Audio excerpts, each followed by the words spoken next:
Hello Where Football and Unity ကနေကြိုဆိုပါတယ်ဆိုတော့ကျွန်တော်ဗီဒီယိုလေးမလုပ်ဖြစ်တာအရင်ကြာသွားပြီပေါ့နော်ဆိုတော့ဗီဒီယိုလေးရမ်းမလုပ်ဖြစ်တာကြာသွားပြီကြားထဲမှာပေါ့နော်လေးနေပါတယ်လေကျွန်တော်လှုပ်သွားတာပြီးတော့စိတ်ကောင်းစရာကိစ္စတွေအများကြီးဖြစ်ထားတာဆိုတော့ကျွန်တော်လည်းဗီဒီယိုတွေမလုပ်ဖြစ်ပေနဲ့နေကြာပြီပေါ့နော်ဘာမှမပြောခင်ကျွန်တော်တို့ပထမဆုံးအနေနဲ့ကျွန်တော်ရဲ့ World Football and Unity Channel လေးကို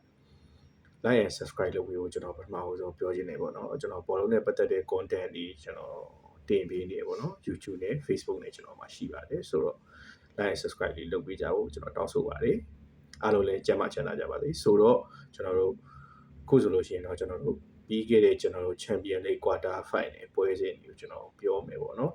်တော့ Champion League Quarter Final ပွဲစဉ်မှာဆိုလို့ရှိရင်ကျွန်တော်ဒီခေါက်မမတ်ရရဘာဖြစ်သွားလဲဆိုတော့ပထမအဆုံးအကြော့မှာအနိုင်ရရှိတဲ့အသင်းတွေအကုန်လုံးနှီးပါကျွန်တော်တို့နောက်တစ်ဆင့် semi final ကိုတက်ခဲ့တယ်လို့ကျွန်တော်တို့ပထမအကြော့မှာအနိုင်ရရှိခဲ့တဲ့အသင်းတွေကဒုတိယအကြော့မှာရှုံးခဲ့တဲ့အသင်းတွေလည်းရှိတယ်လို့ကျွန်တော်တို့ပထမအကြော့ဒုတိယအကြော့နိုင်ခဲ့တဲ့အသင်းဆိုလို့ထူးထူးခြားခြားအာဆင်နယ်အသင်းလည်းရှိခဲ့တယ်ပေါ့နော်ဆိုတော့ကျွန်တော်တို့ဒီဟာပထမဆုံးပြန်ကြည့်မယ်ဆိုလို့ရှိရင်ကျွန်တော်အရှိပိုင်းကျွန်တော်ကန်ခဲ့တဲ့ပွဲကိုကျွန်တော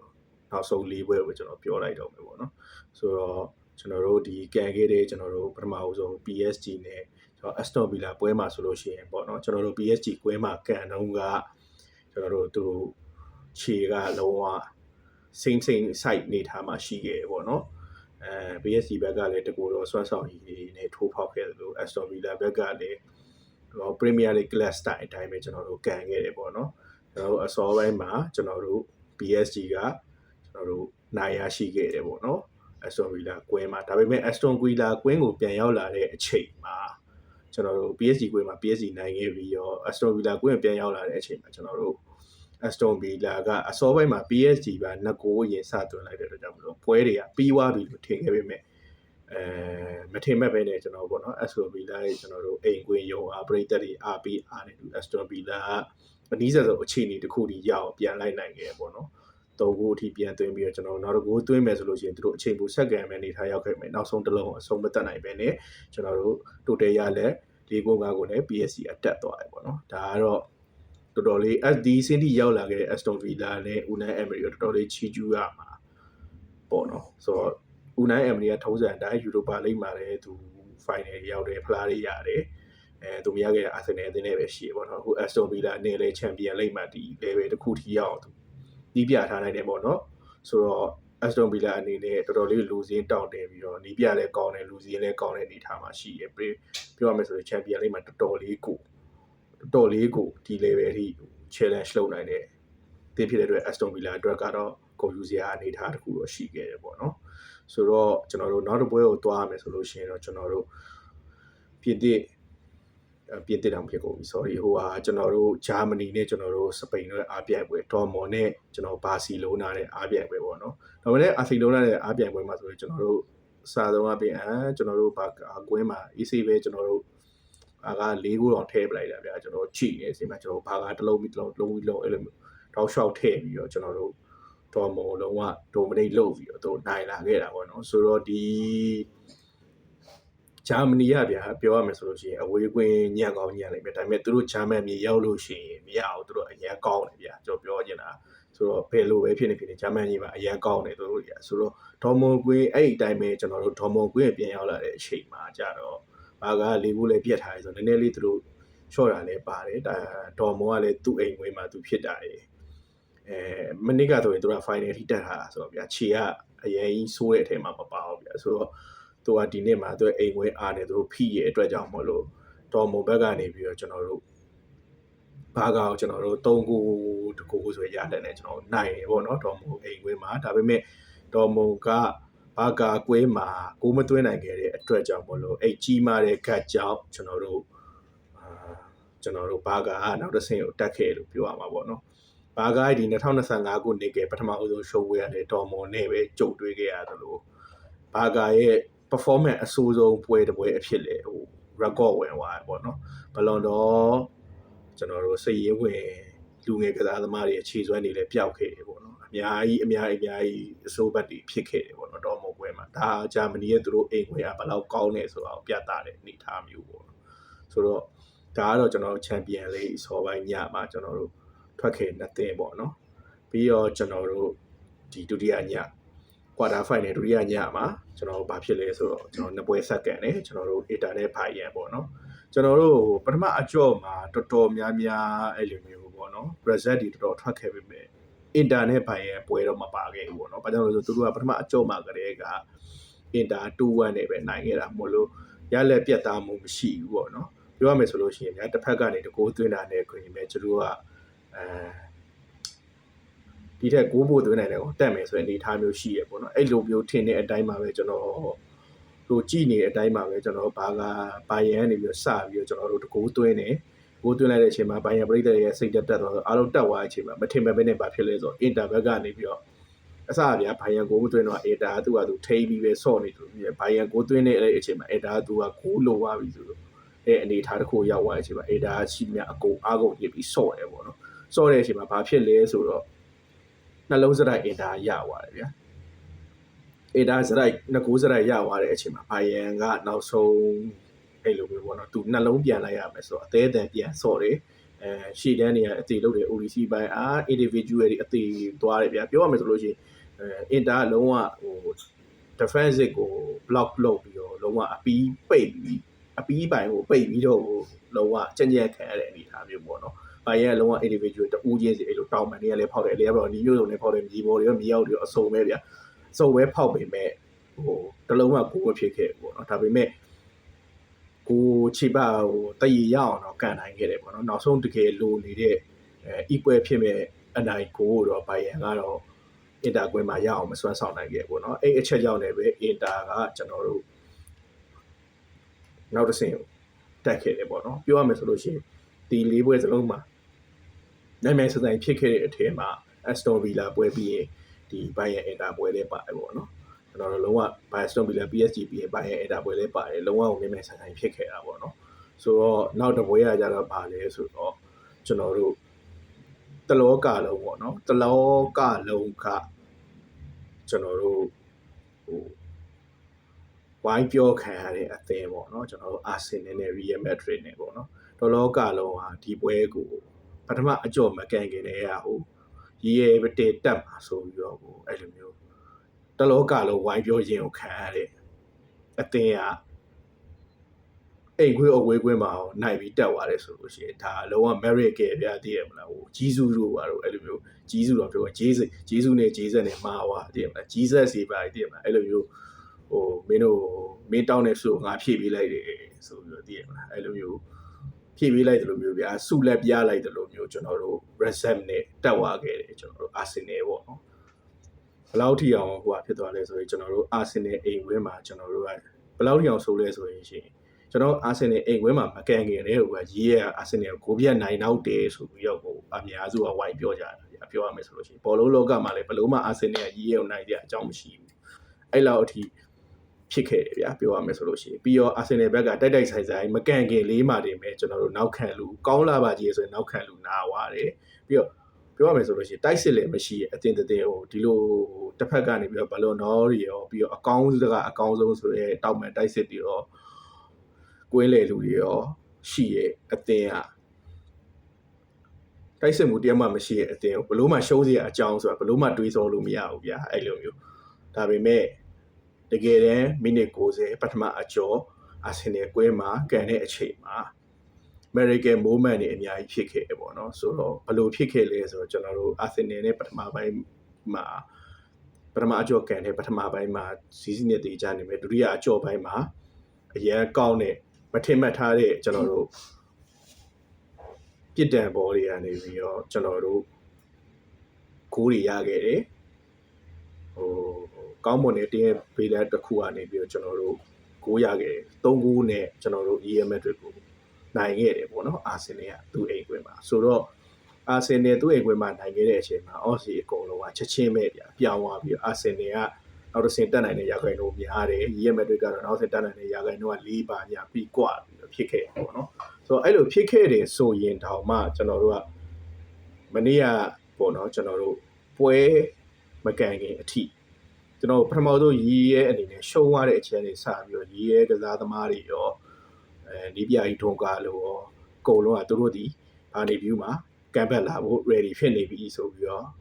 တောက်လျှောက်ပေါ့နော်ကျွန်တော်တို့မိုင်းဂိမ်းတွေစော့တယ်ပြီးရဲမဲ့တဲ့ပရိသတ်ဖန်တွေရောအစုံပဲဗျာကျွန်တော်တို့သူတို့ကပြန်လာမှာသူတို့ကတမိုင်းလည်းရှိရဗျာပြန်လာခဲ့တဲ့တမိုင်းပေါင်းများစွာလည်းရှိရပေါ့နော်3ဂိုးရှုံးတာ4ဂိုးပြန်လာတမိုင်းပေါင်းများစွာလည်းရှိရပေါ့ရော်နယ်တို့ခစ်တို့ပါတော့ဆိုတော့အဲ့လိုမျိုးငါတို့မှရှိပြီးသားမင်းတို့အိမ်ဝင်းကြရင်ဖြုတ်မှာဘလို့ဖြုတ်မယ်ညာလို့ဖြုတ်မယ်ဒီမျိုးစုံတွေကိုကျွန်တော်တို့ဗျာ pressure တွေပေါ့နော် mind game တွေ pressure တွေပေးရမျိုးစုံနဲ့ pressure ပေးရအချိန်မှာကျွန်တော်တို့တကယ်လေကွင်းကိုတွားကန်တဲ့အချိန်မှာလေသူတို့ရဲ့ပြိတ်သက်အားသူတို့ရဲ့အောင်မြင်မှုသူတို့ရဲ့ပြင်ဆင်ထားမှုတွေနဲ့ကျွန်တော်တို့ကြိုဆိုခဲ့တယ်အာဆင်နယ်ကိုကြိုဆိုခဲ့တယ်ပေါ့နော်အာဆင်နယ်ကိုကြိုဆိုခဲ့တယ်အာဆင်နယ်ဘက်ကဘာလုပ်သွားခဲ့လဲဆိုတော့ပွဲထဲမှာသူတို့တတ်မှတ်ထားတဲ့ပုံစံပေါ့နော်ဒီပုံစံတိုင်းဆော့တယ်တော်တော်များများပြောကြရပေါ့နော်အာဆင်နယ်ကဘယ်လိုလဲဆိုတော့ရေးရမက်ထရစ်ကစားသမားတွေက speed ကောင်းတယ်တောင်ပန်ကစားသမားတွေ speed ကောင်းတယ်ဒါတွေကောင်းတယ်အဲ့လိုမျိုးကောင်းတဲ့ကစားသမားတွေများတယ်ပေါ့နော်အဲ့ဒါမျိုးအာဆင်နယ်ကလုံးဝကြစ်လက်တဲ့ highline defensive ကိုဆော့သွားတာပေါ့နော်ရိုးတောင်မဟုတ်ကြစ်လက်တဲ့ highlight defensive ကိုဆော့ပါဘူးအချို့ကလည်းပြောကြတယ်ဒီပွဲမှာ Arsenal highlight defensive မဟုတ်ဘူး Arsenal highlight defense ကိုဆော့သွားတယ် highlight defense ကိုဘယ်လောက်ထိအောင်ဆော့သွားလဲဆိုလို့ရှိရင်ကျွန်တော်တို့ Vinicius Junior ဆိုလို့ရှိရင်လုံးဝလူဂျိုအနေထားကနေပြီးတော့သူ highlight ကိုပြန်ဝင်အချိန်မီပြန်ဝင်နိုင်အောင်လို့ trick တွေပါသုံးတဲ့အထိအဲ့လိုမျိုးလုပ်တယ်ဗျာ Arsenal high defensive line မြင့်တယ်ပေါ့နော်အဲ့လိုမျိုး trick တွေသုံးတဲ့အထိက Arsenal လည်း defensive line မြင့်ခဲ့တယ်ပေါ့နော်တော်တော်လေးပေါ့နော် in game ထဲမှာပြီးတော့ Arsenal ကပြောရမယ်ဆိုလို့ရှိရင်ရေးရဲ့ရှေ့တဲ့ကစားသမားတွေကို Arsenal နောက်တန်းကစားသမားတောက်ချောက် check ပြီးတော့ပေါ့နော်သူတို့လူကျွန်းထောင်ချောက်မလွတ်သွားအောင်လူကျွန်းနေအောင်အမြဲတမ်းပြင်ဆင်ထားပြီးတော့ကစားဝါတယ်လို့ပြောရမယ်ဆိုတော့ဘယ်လိုဖြစ်လဲဆိုတော့ကျွန်တော်ပြန်လာမှာကန်ဘက်မှာဘာညာကွိကွာစုံပလုံးစီနေတဲ့အရာအားလုံးကိုပထမပိုင်းမှာရှုကို target လုံးဝမပေးတဲ့အခြေအနေအထိရောက်အောင် lockdown ချပစ်လိုက်တဲ့အချိန်မှာကန်ဘက်ကနှုံနေရတော်တော်လေးငြိမ်သွားတယ်ပေါ့နော်ကိုယ်live ပေါ်မှာပြောနေရတယ်ပါတယ်အကုန်လုံးနည်းနည်းလေးငြိမ်သွားတယ်ပါပထမပိုင်းရှုကို target 0ဖြစ်မယ်သူတို့ fan တွေကအစဘယ်လိုဖြစ်လာလဲဆိုတော့ရှုကို target 0နဲ့ငါ့ကိုဘလို့မှကန်ဘက်လို့မရဘူးဘာဖြစ်ညာဖြစ်လဲဆိုစပြီးတော့ပထမပိုင်းအပီမှာစပြီးတော့ပြောကြရအများကြီးပို့စီတင်ပြီးတော့ပြောကြပြီးတော့ကန်ဘက်ဆရာအခြေအနေပေးဖို့ခွင့်ရေးလည်းရှိခဲ့တယ်เนาะဘာလို့လဲဆိုတော့ဒီပွဲမှာအာဆင်နယ်ကပနတီရခဲ့တယ်ဇာကာကန်တယ်ဟိုတွားပုတ်ကာကွယ်ခဲ့တယ်ကျွန်တော်တို့ရဲမက်တဲ့ပနတီရတယ်လူကြုံနေဆိုပြီးတော့ပနတီမပေးဘူးဆိုတော့နောက်ပြီးရဲဘက်က chance လေးလည်းရတယ် chance လေးရတယ်ဆိုပေမဲ့သူတို့က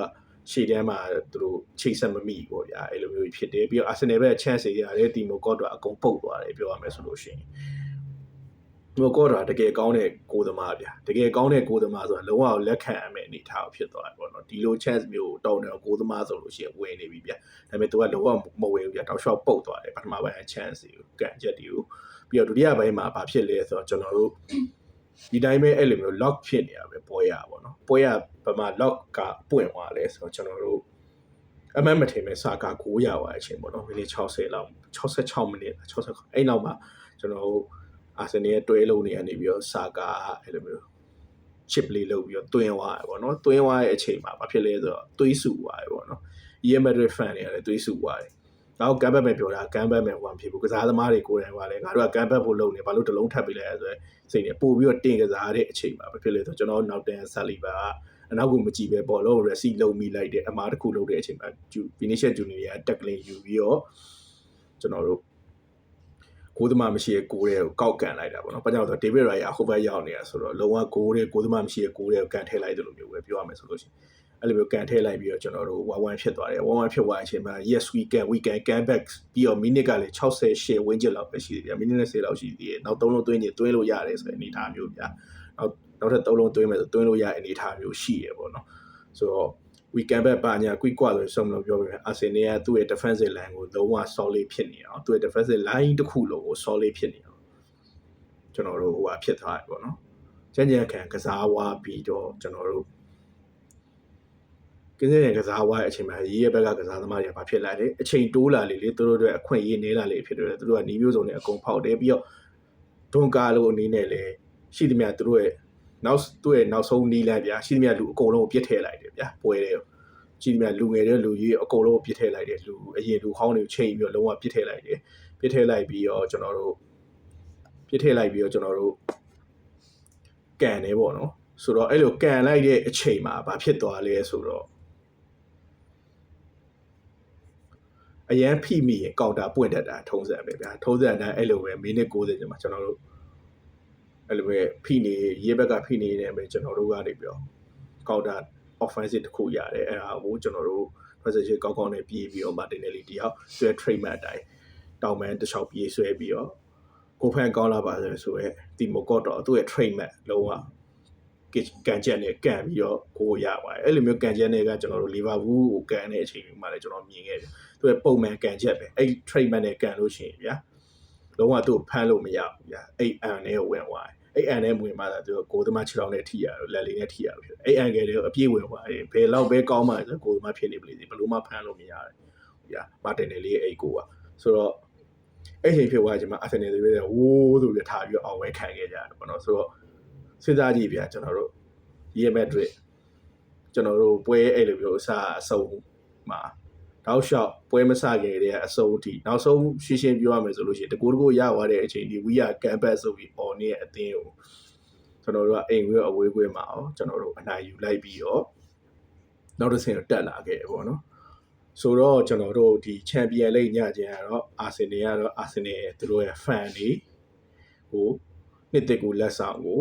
တကြံတွင်းမှာရောတကြံပြီးမှာရောနှစ်တစ်မှာရောတကြံပြီးနှစ်တစ်မှာရောနှစ်ကြိမ်တိုက်တိုင်းပေးလိုက်တယ်ပေါ့နော်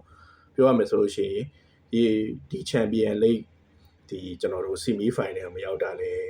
တော်တော်ကြာခဲ့ပြီပေါ့နော်နောက်ဆုံးရောက်ခဲ့တာ2008ဝန်းကျင်လောက်က8လ6အဲ့ဝန်းကျင်လောက်ကပဲရှိတယ်ပေါ့နော်ဆိုတော့အဲ့ကာလာဗျာလုံးဝမရောက်ခင်တော့ကြာပြီပြီးတော့ချန်ပီယံလိဒီ level ထိရောက်အောင်လဲဆွဲတောင်တွေကအာဆင်ဝင်ကလက်ထပ်ပဲရှိတယ်ဗျအခုအာဒေတာလက်ထပ်မှာလေကျွန်တော်ထပ်ရောက်လာခဲ့ပြီပေါ့နော်ဆိုတော့အာပါတဲ့ဒီပြ2ယောက်လက်ထပ်မှာကျွန်တော်တို့ချန်ပီယံလိကို semi final ဆင်းရောက်လာပြီဆိုတော့အခုဒီပွဲစဉ်၄ပွဲမှာကျွန်တော်တို့ဘာဖြစ်မလဲဆိုတော့အခုတက်သွားတဲ့အသင်းတွေဟာဘယ်လိုဖြစ်မလဲဆိုလို့ရှိရင်တက်သွားတဲ့အသင်း၄သင်းထဲမှာကျွန်တော်2သင်းဟာအာဆင်နယ်နဲ့အုပ်စုအဆင့်မှာတွေ့ခဲ့ကြဘူးလေပေါ့နော် PSG နဲ့ Inter တော့အာဆင်နယ်ကပယ်နတီနဲ့ကျွန်တော် Inter ပွဲမှာမနိုင်မနဲ့အရှုံးခဲ့တယ်တော့ PSG တော့အာဆင်နယ်အိမ်ပွဲမှာမို့လို့ကျွန်တော်2-0နဲ့နိုင်ခဲ့ပေါ့နော်ဆိုတော့အခု PSG နဲ့လည်းအာဆင်နယ်အိမ်ပွဲမှာအရင်ဆုံးပြန်တွေ့ရမယ်Inter Milan နဲ့ဘာကာကတော့ကျွန်တော်တို့ဘာစီရင်ကွင်းမှာကျွန်တော်တို့အရင်ကန်ရမယ်ပေါ့နော်ဆိုတော့ဒီတက်လာတဲ့၄သင်းအချိုးအစားပြန်ကြည့်လိုက်မယ်အနေထားရဆိုလို့ရှိရင်အင်တာသင်းမဲ့ခံသင်းမှာထပ်ကစားတဲ့အသင်းဗျာပြောမယ်ဆိုရင်အာဆင်နယ်နဲ့အင်တာနဲ့ခံသင်းကြစ်လစ်ပြီးနေတယ်တောင့်တင်းတဲ့အသင်းတွေထဲမှာပါတယ်ဘာကာနဲ့ PSG နဲ့ကကြတော့သူကခံသင်းကိုယ်လည်းတိုက်စစ်ညတဲ့အသင်းတွေသူတို့တွေကနည်းနည်းတိုက်စစ်ကိုခံစစ်ကိုအရင်အသားပေးကစားတဲ့အသင်းတွေမဟုတ်ဘူးဗျာတိုက်စစ်ခံစစ်ကိုယ်လည်းမြတ်တတ်ကစားတဲ့အသင်းတွေဖြစ်တယ်ပေါ့နော်ဆိုတော့ကျွန်တော် PSG နဲ့တွေ့ရပို့ပြီးကောင်းတယ်လို့ယူဆတယ်ဘာလို့လဲဆိုလို့ရှိရင်ဘောလုံးလို့ကန်ရမှာဗျာကျွန်တော်ဘယ်လိုမျိုးလဲဆိုတော့ဘောလုံးမှာမျိုးရှိတယ်ဗျာကျွန်တော်တို့ခွန်အားသုံးပြီးကန်တဲ့ဘောလုံးရှိတယ်ဒီစနစ်နဲ့ကန်တဲ့ဘောလုံးရှိတယ် PSG ကကျွန်တော်တို့အာဆင်နယ်လိုပဲဒီစနစ်ကိုသုံးပြီးကန်တဲ့ဘောလုံးပေါ့နော်ခွန်အားအရင်မသုံးဘူးဒီစနစ်ကိုသုံးတယ်ဒုချင်းဒီမှာရှိတဲ့ skill တွေကိုသုံးတယ်တင်းမောမိကစားတဲ့အသင်းဆိုတော့ကျွန်တော်တို့PSG အာဆင်နယ်အနေနဲ့ကတော့ PSG ကိုကတော့တိုးကန်ရမယ်တော့တစ်ဖက်မှာဘာစီနဲ့အင်တာနယ်ကိုတော့တစ်ချက်ကြည့်ရမယ်ဘာလို့လဲဆိုတော့အင်တာနယ်နဲ့ကြစ်လစ်တယ်ဘာစီကနည်းနည်းဖွင့်ကန်တယ်သူတို့ကဂိုးများမလားဂိုးနည်းမလားဆိုတော့နည်းနည်းမှန်းခတ်တဲ့အနေထားရှိတယ်အာဆင်နယ်နဲ့ PSG ကတော့ဂိုးများဝနိုင်တယ်ကျွန်တော်ပြောရမယ်ဆိုလို့ရှိရင်သူတို့တွေကဒီ April လန်ဒန်ဆန်တော်ချိန်ဆိုရင်29ပြကျွန်တော်တို့ဒီဘက် Asian ဆန်တော်ချိန်ဆိုလို့ရှိရင်တော့ကျွန်တော်တို့ April 30မှာကျွန်တော်တို့ကန်ကြလိမ့်မယ်ပေါ့နော်ဒီမှာအကြော်ကြီးပေါ့နော်ဆိုတော့ကျွန်တော်တို့ဒီ Champions League လမ်းစဉ်မှာတော့ဒီတက်လာတဲ့၄သင်းစလုံးကနှစ်ပွဲနိုင်တစ်ပွဲတည်ကြရင်ကျွန်တော်တို့ဖလားရမယ်ပေါ့နော်ဆိုတော့ဒါက၄သင်းစလုံးမှာရှိရတူညီရဲ့ chance ဗျာပြောရမယ်ဆိုလို့ရှိရင်ဘယ်လိုတွေပဲကန်သူတို့၄သင်းစလုံး၃ပွဲကစားရမယ်တသင်းကိုသူတို့ကစားတဲ့၃ပွဲမှာတစ်ပွဲတည်ကြပြီးတော့နှစ်ပွဲနိုင်လို့ရှိရင်ဖလားရ ဒါပုံသေးပဲပေါ့နော်ဒါကတော့သူတို့အတင်းထွက်ကျွန်တော်တို့ဒီ၄တင်းစလုံးမှာရှိရခံစားချက်ပေါ့နော်ဆိုတော့ဘာတစ်ခုဟိုဖြစ်လဲဆိုလို့ရှိရင်ကျွန်တော်တို့က PSG နဲ့တွေ့ခဲ့တော့ PSG ကအခုလောက်ထိစနစ်နဲ့အသားမကျသေးတယ်လို့လူတွေလည်းမရှိဘူးပြအခုဆိုလို့ရှိရင် Kvaratskhelia ပဲသူတို့ခေါ်ထားတယ်နာပိုလီကနေပြီးတော့ Kvaratskhelia ရောက်လာတဲ့ PSG ကပုံစံတစ်မျိုးပြောင်းသွားတာပေါ့နော်ဆိုတော့ Kvaratskhelia ရှိရဲ့ PSG ရဲ့ကွင်းလေကိုကျွန်တော်တို့ Arsenal ရဲ့ကွင်းလေอ่ะဒုံနေလုံနိုင်မလားဒါပေမဲ့ Arsenal မှာလည်းပါတီတယောက်ကအဝါကတီဟွာအတွက်ကြောင့်မလို့ပထမဆုံးအင်ကွဲပွဲစဉ်မှာပါတီမပါပဲကဲမယ်ပါတီမပါတဲ့နေရာမှာဘယ်သူ့ကိုအစားထိုးပြီးကံမလဲဆိုတော့ကျွန်တော်လည်းမသိဘူးပေါ့နော် Trossard ကိုထိတ်တော်ပြီး Marino ပဲပြန်ဆွဲကြမယ်ဒါပေမဲ့ Marino ထိုင် Trossard ကို AN ထားမလားဒါမှမဟုတ် Odegaard ကြီးကိုစစ် Odegaard ကြီးမဟုတ် Rice ကိုစစ်ကိုပြန်ဆွဲပြီး Odegaard Trossard နဲ့သွားမလားဘလို့သွားမလဲကတော့ကျွန်တော်တို့မသိဘူးဗျာပြောရမယ်ဆိုလို့ရှိရင်ဘာကြောင့်လဲဆိုဂျော်ကြီးကလည်းနားနေရဗျာပြန်ကောင်းမကောင်းလည်းမသိဂျော်ကြီးနဲ့ကတော့ PSG ကိုကန်လို့ရှိရင်တော့တတ်လုံးမမီတော့ဘူးကျွန်တော်စိတ်တယ်ပြောရမယ်ဆိုလို့ရှိရင်ဂျော်ကြီးက high နေ PSG ကအလဲပဲရှိသေးဗျာ PSG ဘီတင်ဟာတို့ဘာတို့ဘလို့မှဂျော်ကြီးနိုင်မှာမဟုတ်ဒါအမှန်တိုင်းပြောရဗျာဒီလားဘီတင်ဟာတို့ဘာလို့ဆိုတာငယ်ငယ်လေးရှိသေးတာဗျာပြောရမယ်ဆိုလို့ရှိရင်ကာဗီရှီလီယာဆိုတဲ့အရန်ကြီးနေတာမဟုတ်အဲ့ကွင်းလေရုပ်ဘလို့မှမရဘူးတစ်ဖက်မှာကျွန်တော်တို့ PSG ဘက်ကိုပြန်စစ်စားမယ်ဆိုပြီးအိုစမာတွေတန်ဘီလီဆိုတာရှိတယ်တန်ဘီလီကတရားကောင်းတယ်ပြီးတော့သူတို့ကလည်းသူတို့အကောင်းဆုံးဘယ်ဘက်ညာဘက်လူနိုမန်တက်စ်နဲ့ကျွန်တော်တို့ဟာကီမီတို့ဘာလို့ရှိတယ်အကြောက်စရာကြီးပြောရမယ်ဆိုလို့ရှိရင် PSG လူစင်းဒီအာဆင်နယ်နီးထက်ကိုပိုတောင်းအမှန်တိုင်းပြောရမယ်ဆိုလို့ရှိရင်ကြောက်စရာကြီးအဲ့လိုကြောက်စရာလူစင်းရောအာဆင်နယ်အနေနဲ့ရင်ဆိုင်ရမယ်တစ်ဖက်မှာပြန်ကြည့်လို့ရှိရင်ဘာကားလူငယ်အုပ်စုHC Play ရဲ့လူငယ်အုပ်စုနဲ့ကျွန်တော်တို့အင်တာတော့ကျမ်းပြီးရမ်းပြီးဖြဲပြီးဆွဲပြီးဆိုရဲကျွန်တော်တို့လော်တာမာတီနက်ဆိုအုပ်စုကရမယ်တို့အုပ်စုကလည်းတော်တော်လေးအားပြိုင်ပါဆိုတော့ဒီနှစ်ချန်ပီယံလိဂ်ကတက်လာတဲ့လေဒီစီမီကိုတက်လာတဲ့၄တင်တော့လုံးဝ qualify ဖြစ်တဲ့အရန်ကောင်းတဲ့၄တင်ပြောရမယ်ဆိုလို့ရှိရင်အဲ့တော့လုံးဝအကျိတ်နဲ့ကြည်ရမှာဗျာဟိုပွဲကတအားကြီး AB အီတာမျိုးမျိုးကြီးလေလေဖြစ်တာမျိုးဖြစ်မှာမဟုတ်ဘူးဘာကြောင့်လဲဆိုအရန်ကိုကျမ်းမယ်အရန်ကိုဖြဲမယ်ဆွဲမယ်ဆိုတဲ့အနေအထားမျိုးရှိရဲပေါ့နော်ဒါကတော့ကျွန်တော်ရဲ့ဒီချန်ပီယံလိဂ်နဲ့ပတ်သက်တဲ့အမြင်လေးတွေပေါ့နော်ပြီးတော့ဆက်ဖြစ်မယ်ဆိုတော့ထပ်ကြည့်ရပါပေါ့နော်ဆိုတော့ကျွန်တော်ကစနေဖန်ဆိုတော့ကျွန်တော်ကတော့ PSG ပွဲကိုမျှော်လင့်နေသူကသူ Aussie ဘယ်လောက်ပဲလို့ကျွန်တော်တို့ PSG ကကျွန်တော်တို့အများကြီး strong နေအတင်းအများကြီးတန်ပါတယ်အတင်းလူစင်းလည်းအရန်ကောင်းတယ်နီးပြလည်းကောင်းကြီးကျွန်တော်တို့နီးပြနဲ့ဘာမှမဆိုင်ပြပြောရမယ်ဆိုလို့ရှိရင်ဆိုတော့ဒါပေမဲ့ကျွန်တော်တို့အရှိမကျွန်တော်တို့တင်ရေးရကြော်ဖြတ်ခဲ့ပြီးပြီကျွန်တော်တို့ PSG ကိုထပ်ပြီးကြော်ဖြတ်နိုင်မလားကျွန်တော်တို့ကြည့်ရမယ်ပေါ့နော်ဆိုတော့ချန်ပီယံလိဂ်နဲ့ပတ်သက်ပြီးတော့ကျွန်တော်ပြောချင်တဲ့အကြောင်းအရာလေးတွေကတော့ဒါလေးတွေကတော့ကုန်ပဲပေါ့နော်တူချင်းစီတယောက်ချင်းစီအကောင်းဆုံးတွေဘယ်သူတွေကောင်းတယ်ဘယ်ဟာတွေကောင်းတယ်ဆိုတာတော့ channel တွေအများကြီးရှိရဗျာသူတို့ကလည်းပြောနေကြထက်နေပြီဆိုတော့ကျွန်တော်လည်းအများကြီးမြင်နေရပြီပေါ့နော်ဘယ်သူကအရန်ကောင်းတယ်ဗာအရန်ကောင်းတယ်ဘယ်လိုဖြစ်တယ် Rice ကဘယ်လိုဖြစ်တယ်စာကားကဘယ်လိုဖြစ်တယ်ကျွန်တော်တို့တစ်ဖက်ကနေပြီးတော့ဘယ်လိုပြောတယ်ကယ်ဆယ်လော့တီကဟိုဖြစ်တဲ့အာဒီတာကွာဒီယိုလာကိုပွဲမကန်ခင်မှာဖုန်းဆက်တယ်ကိုမော်နီလုပ်တယ်အခုလိုလုပ်တော့တဲ့အတွက်ကြောင့်မလို့ကျွန်တော်တို့တည်ကြတယ်ဘာဖြစ်တယ်ညာဖြစ်တယ်စုံနေရပဲဗျာဟိုနိုင်ရောလေတည်မှာတည်နေရပွားထားတယ်ဒါပေမဲ့ Dagger Rice ဆိုတဲ့စာချုပ်မချုပ်ခင်တည်းကျွန်တော်ကဒီတင်ကဘာဖြစ်ညာဖြစ်တယ်ပြန်ရောက်လာတော့ဗျာတပတ်တွေလည်း ERA ကြီး အော်ပြီးအောင်ဝဲခံတာကာဗရီရဲ့အိမ်မှာသူမိသားစုနဲ့ကြည်ပြောရေးဆိုအောင်ဝဲခံတော့ကျွန်တော်ကခြေထောက်ကြီးပဲကြည်နေသူအောင်ဝဲခံတဲ့ပုံတော့မကြည့်ကျွန်တော်ဆိုခြေထောက်ကြီးပဲကြည်နေအဲ့ခြေထောက်ကြီးကိုအောင်ဝဲခံတက်နေမိသွားပြီးတော့ကြတယ်နောက်ရာသီထိနားနေရမှာဆိုလို့အဲ့ခြေထောက်ကြီးကိုကျွန်တော်သွားကြည့်နေရတယ်သိရမလားခြေထောက်ကြီးကိုတက်နေမိလားပါလားညာလားဆိုပြီးသိရမလားဆိုတော့ကျွန်တော်တို့ဟိုပြောမယ်ဆိုလို့ရှိရင်ကာဗရီအောင်ဝဲခံတဲ့ပုံစံတွေအများကြီးတွေ့ရတယ်ပေါ့နော်ကျွန်တော်ပထမအကြော်တော့လည်းကာဗရီရဲ့ကွင်းနဲ့ဝင်လာပြီးဒုတိယကအစမှာချူချိန်းနဲ့ရောက်လာတဲ့အချိန်မှာကျွန်တော် American moment ဖြစ်ခဲ့တယ်ပေါ့နော်ဆိုတော့အဲ့လိုမျိုးဖြစ်ခဲ့တယ်လို့ပဲကားရဲ့အိမ်မှာဝဲခံနေရတဲ့ American moment ဖြစ်ခဲ့တယ်ထုံးစံအတိုင်းကျွန်တော်တို့ရဲ့ဟိုအာဆင်နယ်အနေနဲ့ကြည့်မယ်ဆိုလို့ရှိရင်လည်းသူတို့ဒီလိုမျိုးနီးစနစ်ပြောင်းတဲ့နီးပြပြောင်းတဲ့ကာလမှာအကောင်းဆုံးစွမ်းဆောင်ပေးခဲ့တဲ့ကျွန်တော်တို့မာတင်နယ်လီနဲ့ဆာကာတို့လူငယ်လေးတွေကအကောင်းဆုံးထုံးတောက်နေစေပေါ့နော်ဒီနေရာမှာကျွန်တော်တို့တပြိုင်တည်းထွက်လာပြီးတော့အသင်းပြောင်းသွားစမီရိုးလေးတောင်မှကျွန်တော်တို့နှမျောမိရပေါ့နော်ဒီလို moment မျိုးလေးစမီရိုးလေးရှိနေဘယ်လောက်ကောင်းလိုက်မလဲပေါ့ဒ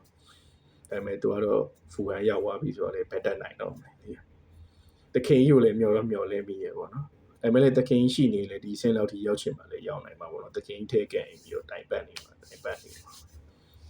ဆိုတော့ကျွန်တော်ပြောချင်တာကတော့ဒီလောက်ပါပဲဆိုတော့ကျွန်တော်ရဲ့ channel လေးကို West for Boy Unity ဆိုတဲ့ channel လေးကို like နဲ့ share subscribe လေးလုပ်ပေးကြပါလို့ကျွန်တော်တောင်းဆိုပါတယ်အားလုံးပဲမင်္ဂလာရှိသောမြန်မာနှစ်သစ်ကူးလေးဖြစ်ကြပါစေအားလုံးပဲကိုယ်စိတ်နှပြကျန်းမာချမ်းသာနေပျော်ရွှင်မှုတွေအောင်မြင်မှုတွေ